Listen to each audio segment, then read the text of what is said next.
Welcome back. This is part 2 of our Magic Scroll tutorial series. In part 1, we explain more magic animations and how to get started, so if you haven't seen that yet, make sure to check it out. In this episode, we're focusing on advanced animations and the remaining controls. These options give you deeper control over how animations behave on scroll, how they sync together, and how elements react inside the viewport. Let's dive in. As we covered in part 1, accessing Elementor Magic Scroll panel is simple and familiar. Just select your widget, head over to the Advanced tab, scroll down to Magic Scroll, and toggle it on. Next, click Add Item, and pick an effect from the Animation Type dropdown. We'll begin with Custom Path. This effect lets you animate an element along a custom path as the page scrolls, instead of moving it in a straight line. First, choose the path type. You can select either SVG path or custom points. If you choose SVG path, you can use a tool like Motion Path Helper to draw exactly how you want your objects to move. Shape the path any way you like. For example, I will try to make the path follow the shape of a mountain so the car can walk right over the peaks. And once you're happy with the result, click Copy Motion Path, then return to Elementor and paste the SVG code directly into the field. Now as you scroll the page, you'll see how the car smoothly follows the path, creating an engaging scroll-based animation effect. And when you scroll back up, the motion reverses, and the car moves backward in sync with your scroll. Plus, there's an auto-rotate control, which makes the car naturally rotate as it moves along the path. This adds a realistic touch and makes your animation feel more dynamic. You can also fully customize how your scroll animation path looks. By default, the path may not be visible because the stroke thickness is set to 0. Simply increase the stroke thickness to any value you like to make the path clearly visible while you're designing. Then pick a stroke color that clearly stands out against your layout. And don't forget the dash spacing option. It splits the path into small segments if you want to see it dashed, not a solid line. From here, you can tweak the path further, increase or decrease its width, and adjust its X and Y positions so it sits exactly where you want on the page. This way, your animation isn't just smooth, it's perfectly tailored to your design. And if you want the effect to play in the opposite direction, simply enable reverse animation. This flips the movement along the same path, giving you more creative flexibility without rebuilding anything. Now let's move on to the second path type, custom points. This is incredibly powerful for storytelling. Imagine you have a map like this one, and you want your pin to travel through different countries as the user scrolls down the page. Instead of drawing a complex SVG, we define specific stops or coordinates right here to shape the journey. Each coordinate has an X and Y value. The X moves the pin right, while the Y moves it down. Negative values can also be used to cause it to move in the opposite direction. To get the exact numbers you need, you can use a Chrome extension like a page ruler and a simple calculation. Just take the coordinates of your target country and subtract them from your pin's starting position. For example, if our pin starts in Morocco at 248 and 436, and we wanted to move to Moscow at 400 and 341, we just do the math. 400 subtract 248 gives us 152 for the X, and 341 subtract 436 gives us minus 95 for the Y. So, our custom point becomes 152 and minus 95. Now, let's go back to Elementor and add this coordinate into our path settings. Simply type it in and see. When you scroll, the pin moves smoothly from its starting position in Morocco directly to our first target in Moscow. To keep the journey going, we follow the exact same steps for every other country. For our next stop in Brisbane, we take its coordinates. Let's say 713 and 595. Then, we subtract our original Morocco starting point. This gives us 465 and 195. And then, back to Elementor. We will add a comma after your first point and paste in the new coordinates. Now, when you scroll, the pin travels from Morocco to Moscow and then continues smoothly down to Brisbane. You can continue this way to add all the remaining points for your journey. Simply repeat the same steps for each new location across the globe, and Magic Scroll handles the movement for you, creating a smooth and professional path that truly brings your map to life. Now let's explore the final animation in the advanced group, called CSS Class. This is a really versatile effect because it doesn't just animate an element temporarily. It lets you trigger any CSS you want as the user scrolls, and those styles stay applied. Let's see how this works in practice with a simple example. We'll create a spotlight reveal, where this team member starts dark, and as you scroll, they light up, becoming brighter, clearer, and gently lifted. The first step is adding the custom CSS class. For this example, we'll call it Spotlight Active. Then I will go to the front end, click Customize, open Additional CSS, and add the code that defines what should happen when the element scrolls into view. First, we declare the class and add a filter to make it brighter. Then we shift and slightly enlarge the element using Transform. Finally, we set a transition to make sure these changes happen smoothly, so the effect feels natural rather than abrupt. Now as you scroll, the effect turns on the lights, making the icon box brighter and slightly lifted. And because the CSS class isn't removed, it remains active, subtly indicating which parts of the content the user has already explored. Next, let's take a look at the settings you'll see across most Magic Scroll animations. The first option, Sync with the previous animation, allows the current effect to start exactly when the previous animation finishes. Since the selected effect here is Progress Bar, this means you can precisely control how multiple Progress Bar widgets animate together. For example, if you have 4 Progress Bar widgets animated in sequence, enabling this option on the second one means it will start and end together with the first animation, creating a perfectly timed flow between them. The next option you'll see is Delay, which controls the timing by adding a pause before the animation begins.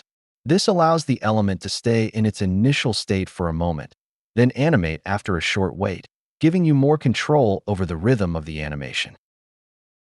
You can also sync the animation with the entire scene, meaning the effect will start when the scene starts and finish only when the whole animation sequence ends. Finally, you can adjust the easing, which controls how the animation moves from start to finish. Instead of moving at one constant speed, easing defines how the motion speeds up and slows down. With linear, the animation moves at the same speed the whole time, so the motion feels steady and direct. Ease in starts slowly and then speeds up, making the movement feel like it's gradually building momentum. While ease out starts quickly and then slows down at the end, creating a soft and smooth finish. For ease in out, the animation starts slowly, speeds up in the middle, and slows down again at the end. You can choose exactly where to show or hide the effect across all devices, like desktop, tablet, or mobile. For example, let's turn it off for the smallest screens and see the result. This ensures the progress bar stays hidden on mobile, keeping the experience clean and fast for handheld users. Now, let's move into general settings, where we define the overall behavior of the scene. To give your elements a realistic 3D depth, you can adjust perspective, which works especially well when the selected effect is rotate. For example, increasing this value means our Magic Scroll title won't just spin flat on the screen. It will appear to tilt toward the viewer in real space, adding depth and a more cinematic feel as it turns. If you want all animations on an element to start and end together, you can enable Run All Effects simultaneously. For example, if you have a color effect and a scale effect, the title would normally change color first and then get larger as you scroll down the page. However, turning this on ensures it changes color and grows larger at the exact same time within one smooth animation as you scroll. Directly below, you will find Loop Count option. This allows you to repeat the entire animation sequence multiple times during the scroll duration. For example, if you set this to 2 times, our title will complete its color and scale cycle twice while the user is scrolling through the section, doubling the visual impact without needing extra page height. Next is a crucial setting: how this animation should work. If you choose Lock Page Scroll until animation ends, the page will actually stop scrolling until the animation is fully completed. This is perfect for high-end product reveals where you want the user to see every detail before they can continue down the page. When you use the locking feature, you will see Animation Order option. This is essential if you have multiple elements in the same section. You can set one element to finish its animation first, and then have the next one follow. Remember the progress bar we discussed in episode 1? This order determines exactly when each element triggers and completes its journey while the page remains locked. Alternatively, we have the second option, complete animation on Viewport. If you want your animation to trigger based on the element's position on the screen. This is a powerful way to ensure your design hits its final state exactly where the user is looking. Under the when the animation should start drop-down, you have 3 precise ways to trigger the sequence. The first option is top of Viewport hits the container, which is the default setting where the animation begins the exact moment the very top edge of the browser window touches the top of your section. Alternatively, you can choose center of Viewport hits the container, which is great for hero sections because the animation won't trigger until the section reaches the middle of the user's screen, ensuring they are fully focused on the content. Finally, custom offset gives you total creative freedom by allowing you to define a specific pixel value or percentage to delay or advance the trigger point based on your unique page layout. Once you've set your trigger, you can enable reverse animation on scroll up. This is a small detail that makes a huge difference. It ensures that if a user scrolls back up, the element travels back to its starting position instead of just jumping or staying still. Now let's look at the timing of the movement. Because this option operates on a timeline, you have 2 essential controls, animation duration and animation delay. Animation duration sets exactly how many seconds the movement takes to complete once triggered. By increasing this value, you can create a slow, cinematic glide that feels incredibly high-end, or keep it short for a snappier response. Animation delay, on the other hand, lets you create a sophisticated pause. The element will wait for a brief moment after the trigger point before it begins its journey. This is perfect for staggering multiple elements so they don't all move at the exact same time, adding layers to your storytelling. Another option we have is play animation only when visible. This is a powerful optimization tool that ensures the animation sequence only runs when the element is actually within the viewer's frame. You'll also notice an offset control here. This allows you to define a waiting zone, so the animation doesn't start the moment the element peeks onto the screen, but waits until it's comfortably in view. You can also control where the animation starts from. Using Start Animation From option, you can choose whether the animation begins from the top of the element itself or from the top of the parent container. When starting from top of the element, the animation triggers based on that specific element's position, while starting from the parent container causes the animation to begin earlier, based on the parent's position instead. If you add another container above this, once you start scrolling, the animation will wait until the element reaches the top of the container before it begins.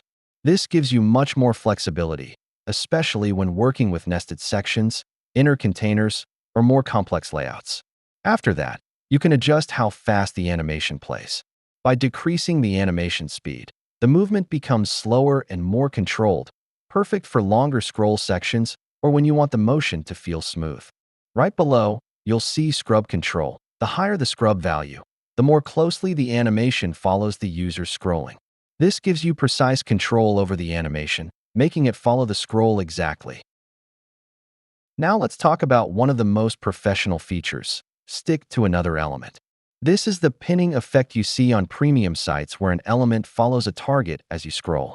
As you can see in this example, as we scroll down, the text stays locked to the image, traveling with it down the screen, and when you scroll back up, the text remains perfectly attached, following the image back to its original position.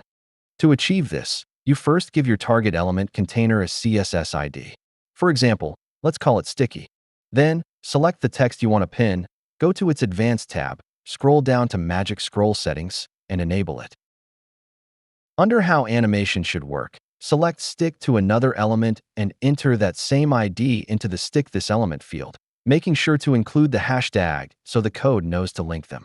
For the Start Sticky From setting, we will keep it at the top of the reference element. You can also adjust the offset here to create breathing room between the top of the browser and your text, ensuring it doesn't stay glued to the very edge of the screen. Then, simply set the Stop Sticky to trigger after the reference element ends. Directly below these settings, you'll see Disable Sticky option. This is essential for maintaining a good user experience. It allows you to choose specific devices where the sticky effect should be turned off, ensuring your layout doesn't become cluttered or broken on smaller screens. If at any point the preview looks slightly out of sync after you've changed these complex settings, just hit the refresh button at the bottom. This re-triggers the logic and ensures everything is behaving exactly as it should. Please note, sticky animations work on the front end only, so let's jump over and click Preview to see the result. Right now, we have linked this effect to the first title only, but we want the whole container of text to stay pinned during the scroll. Since Magic Scroll doesn't work directly with containers, we'll use a simple workaround. To do that, open Parent Container's Advanced tab and assign it a unique CSS ID, for example, pin container. Then, back to Magic Scroll settings in your text, change Apply Sticky on to Custom CSS Selector and paste that container ID here. Now, as you scroll, the entire text block remains perfectly synced with the images. Finally, we have Magic Scroll Responsive Settings tab. This controls Magic Scroll behavior for the element as a whole across desktop, tablet, or mobile. Inside Action dropdown for your chosen device, you have 3 specific choices. Selecting Default keeps your settings active exactly as you configured them. Choosing Disable Magic Scroll completely turns off all animations for that device type to keep the page fast and lightweight. Alternatively, you can select Disable Lock Page Scroll. For example, if you add any effect and select Lock Page until animation ends, this option becomes a smarter way to manage that behavior on smaller devices. It allows you to keep the animations running but stops the page locking effect from taking over on that specific device. Let's back and discover what we can make with responsive settings. There's an option called When to Lock Page Scroll. This allows you to trigger the effect when the container height is larger than the window, which is a lifesaver for mobile to prevent users from getting stuck in a long scroll loop where the section is taller than their screen. You can even set it to a specific height for total control, defining the exact pixel count where the scroll lock should release. And that's a wrap. You now have full control over scroll animations with Magic Scroll and Premium Addons for Elementor. From custom motion paths and CSS triggers to sticky elements and responsive settings, you can build interactive Elementor websites without complex code. Before we move on, keep in mind that most of the sections used in this tutorial are available in premium templates. You can insert these ready-made Elementor templates and customize Magic Scroll effects to match your own design. It's an easy way to speed up your workflow while creating creative, professional WordPress websites with advanced scroll effects. Now that we have covered more magic and advanced animations, we're ready to take the next step. In the next part, we're diving into position animations to bring your layouts to life. Thanks for watching, and I'll see you in the next one.